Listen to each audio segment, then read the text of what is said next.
What's going on, everybody? C4 here. Post-game grades, final one of the year. Thank God this season is over with. We got put out of our misery as we fall 17-9 to the Seattle Seahawks. Oh, how did the Seattle Seahawks outlast Josh McCown and the banged-up Philadelphia Eagles? And I'm so glad that we drafted J.J. Arcega-Whiteside over DK Metcalf. I mean, it's times like this that, like I said, I'm really stoned right now, okay? But it's times like this. Like that, I'm just showing it's not clouding my judgment. I honestly think I could do a better job giving scouting reports to Howie Roseman on who to pick than who the Eagles currently employ. I know there's always fantasy. Oh, I could probably play in the NFL. Oh, I could have made that kick. I genuinely don't see any way that I could not be an improvement to the Philadelphia Eagles coaching staff. There's no way you look at anything between DK Metcalf and JJ Arcega-Whiteside and say, I don't want what DK brings, okay? I don't want a fast, big guy that's pretty much good at everything with maybe suspect hands at times. No, I want to get a guy that's essentially a shittier Alshon Jeffrey who also has inconsistent hands at times, but he's also slow. Like, that's what we need. So, yeah, I mean, we lose 17-9. This was a game that I was not overly confident in, but I wouldn't say I wasn't discouraged. I told my girlfriend before the game, it's like, if you had $100 right now going to this game, and you told me I had to bet on one team, and my heart of hearts, who I thought, I would have put it on Philly. I thought Philly was a good matchup for a banged-up Seahawks offensive line. But, I mean, you lose Carson Wentz to it's right on the cusp of being a dirty hit and not being a dirty hit. I got from my mentions that Clowney had a couple dirty plays from the Houston Texans. I can't verify. I never thought Clowney was a dirty player. It was right on the cusp. There's no way you can view that as a neutral and say that is like it's right on the line, which I guess every Eagle fan thinks that it's an insanely dirty hit, and everyone that's not, a Seahawks fan is like, oh no, he's doing this and that, and all these like trying to 7 degrees of explaining it. It was right on the line. But I feel like the fact that it just wasn't even called. You know what I'm saying? Like, it's one of those I just thought in my head making a tweet about it, being like, that's the kind of play that if it happens to an Aaron Rodgers or a Tom Brady, people are calling for that guy to get ejected, right? Because it's clearly a penalty, and they say, we want more. We want that guy ejected. But that happens to the Philadelphia Eagles, and it's not even a penalty. We don't even get 15 yards out of our quarterback getting banged up on the back of the head from Jadeveon Clowney. So, yeah, I mean, you're I actually haven't seen it. I'm glad that I haven't seen it. I have muted a lot of people. If you're a really, really dumb football fan, you get put on the bench. You put on that Twitter mute. I haven't seen anyone saying, "Oh, Carson Wentz is injury prone" or anything like that on my timeline, because I mean, you count a concussion, a dirty hit. You can't. That doesn't quantify to this whole durability Carson Wentz thing. It's just, of course, that would happen, right? And like, there's so many other things popped up in this game. I'm confident right now, saying to you face to face, that I'm not viewing this game as a what if. If Carson Wentz is playing this game, do we win this game? We probably have a better chance. But this game wasn't going the way for me to say, man, I'm just gonna think about this as if we had Carson, we would have won. If we had Carson, who knows what would happen. I mean, you kind of have that, but for me, I'm going on the side of everything else that Philly has had issues with popped up its ugly head at some point during this game. This game was the perfect microcosm of everything that has gone wrong with the Eagles. We had drops. Miles Sanders on fourth down had a drop. I think Dallas Goedert had a drop. We had injuries. Carson Wentz was hurt. Miles Sanders got hurt for a little bit. Fletcher Cox was banged up. Brandon Graham, I don't think he missed half the game. So it's like, all right, injuries are there. Drops, injuries. What else could go? Slow starts. When we had Carson Wentz in there, it was 3 and out, really, really bad screenplays. Jim Schwartz's defense, when we really need it, falling flat. 3rd and long, crappy prevent defense, failure to tackle, all rearing up its ugly head. Like, literally the only thing that didn't happen is Philly finding a way to win, unfortunately. That has been kind of the mantra of this Eagles season. So it's, it doesn't make it any less frustrating knowing that it was a 1-score game. Seattle, generally speaking, they are also banged up. It's like crazy because everyone's saying, like, come to this game, oh man, Seattle and Philly both are banged up. But like, you could argue that Seattle's the second most banged up team in the playoffs after the Philadelphia Eagles. And then we just compare the injuries on both teams. It's still ridiculously one-sided towards the Philadelphia Eagles. But a relatively, on paper, to a man, better Seattle Seahawks team, healthier Seattle Seahawks team. It was still a one-score game, and we had Josh McCown and a quarterback. So you're always going to have that little bit of like, frustration. I'm trying to reach out to you people because, like I said, I'm not viewing this as a what if, but there's definitely a lot of people that say if we had Wentz, we might have won that game. And I'm telling you, I'm not really in that side because the defense wasn't getting stops on third downs. Doesn't matter. Carson Wentz might have had a couple more big plays, but then Seattle would have been more aggressive, and we weren't getting off on third down. Nothing about that game suggested that we would be able to stop Seattle when we needed to. Everything was suggesting that it would be, a performance that really is Jim Schwartz to a T. It's like, yeah, it's some good enough to say that, my God, you're terrible, you should be fired, but bad enough to be like, we're winning despite you in a lot of these big games. So player grades, Wentz had 4 attempts before he got hurt. Josh McCown went 18 to 24, 174 yards, no touchdowns, no pick. I mean, commendable for Josh McCown. I hope he's back here next year somewhere on our coaching staff. I think him and Jason Peters would be great members and great additions to the coaching staff. McCown gets a C. He made a couple big throws, also had some sacks. I mean, he's a 40-year-old quarterback. Miles Sanders had 69 yards. We didn't use Boston Scott nearly. I mean, the whole game plan. I can't even really critique the numbers that we're seeing here because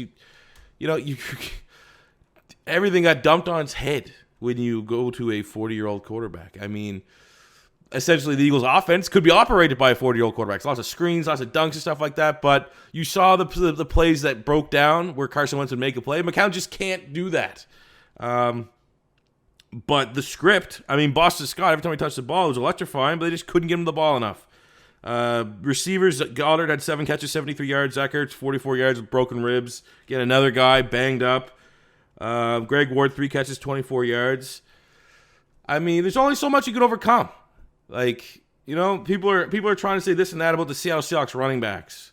It's like you still got Russell Wilson, DK Metcalf, Tyler. Like you have 2 of the most cheesy OP wide receivers for what your offense is. Like we would die to have that. We have Greg Ward and Deontay Burnett, who's on the Jets practice squad till 3 weeks ago. So it's just one of those things where you see the woe is me Seahawks. We're like, man, I'm so glad we're able to pull that one out. It's like, still, you had the advantage. You were the favorite to come in on the road and win. And it's just, when I look at Greg Ward, when I just look at the names on the Eagles under the receiving category, it just makes it that much more shake my head. Defensively, Malcolm Jenkins had a really good game, 9 tackles and a sack.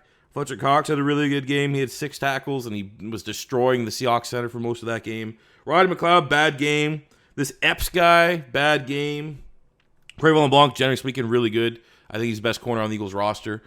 He's penciled in. He should be, honestly, next year, the first name at the top of that Eagles cornerback depth chart needs to be Crayvon LeBlanc.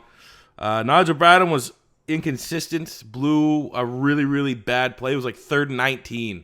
And they just, I think it was a dump off. I can't even remember, dump off to David Moore or something like that, and Bradham whiffed. I honestly think he's one of those roster decisions that Philly really needs to value his contract. Nigel Bradham has peaked. He was really good the year we won the Super Bowl, and then we paid him decent linebacker money, and then he's been terrible ever since. Maybe not terrible, but he has been an average at best linebacker. I cannot recall a standout game from him. Maybe one. There's one game that he had an interception in that he could have 2 or 3 picks, but he still had a pick. But I think they have somewhat of an out, something in his contract that they can get out of this offseason. I would highly consider that at this point. And you could really just see when you watch Bobby Wagner and the Seattle Seahawks how much a talented linebacker can bring to a defense. And I think it's a position Philadelphia starts valuing just a little bit more. Right now, there's 0 value. We have no value to corners. We have no value to linebackers. We have no value to really wide receivers at the end of the day. And it's creeping its ugly head up. And we had a chance to get maybe Mack Wilson last year of Alabama. He became a starter for the Browns defense. And it's the Browns defense, but it's still a starter. You would argue you'd be pushing Nate Gary's and the TJ Edwards of the world, but here we are. There's some way. Maybe if Isaiah Simmons of Clemson pisses hot at the combine, that Philadelphia could find a way to draft him. I would be really, really ecstatic. He's like honestly, we have a lot of Eagle fans that want like a speedster. They want Henry Ruggs. They want a burner. They want CeeDee Lamb. If I had to say right now my dream pick for the Philadelphia Eagles, it would be Isaiah Simmons out of Clemson just for what he could bring to this defense. But yeah, it's the end of the season for the Philadelphia Eagles. I mean, we still, it's not that much of a gloat because Cowboy fans got what they want at the end of the day. They fired Jason Garrett today. But, we made the playoffs. Dallas didn't. We had every excuse in the world, every reason in the world to, probably be a 6-10 team. And yet we find a way to beat a Dallas Cowboy team that on paper should have probably been favorites for at least the divisional round. We find a way to, only lose a one-score game against a team in Seattle that has Russell Wilson, DK Metcalf, Tyler Lockett, all those guys on the defensive side of the ball that were playing in the game. Jadeveon Clowney was there. Bobby Wagner was there. Really, they weren't missing that many people in comparison to the Philadelphia Eagles. So it's a team, it's an effort that I was proud of. I mean, there's not any other teams that get, other coaches, considering, Doug Peterson company. They get served as much bullshit to deal with in a run of a season than Doug Peterson. All the injuries every year, that's something has to be done. I'm not even trying to be like a smart ass. When Chip Kelly was here and everyone memed him for his smoothies and all that stuff, we never had injuries. Everyone would play. Now, literally the last 3 years, Philadelphia has probably overtaken the Redskins and Chargers for the most incompetent medical staff in the NFL. It's a meme at this point. It's every year we just late season we're this is a banged up Eagles team. That's the name. They're not the Philadelphia Eagles. They're the banged-up Eagles. That's the way that people talk about them every single year for the last 3 years. And something has to be done. Get these boys stretching more. Get them a yoga class. Make them more flexible. Up their nutrition. That would stop eating KFC, Five Guys burger and fries, Philly cheesesteaks. Start eating kale shakes. It's... I don't know, man. It's just... I think that's just the most frustrating thing, is that why is it always the Eagles with the injuries? We're good enough to make it here, and then it's just hey, we're good enough to somehow find a way to make the playoffs. And then literally in this game, there's even more injuries. Why? Okay, first of all, I was going to make a tweet about this, but I know it's highly controversial.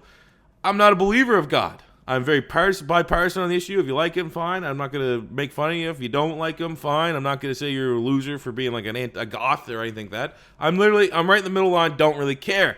But for someone in Carson Wentz that loves God so much, that devotes his life to God, and we got a bunch of those guys, there's Bible humpers, Bible studies, all that stuff going on.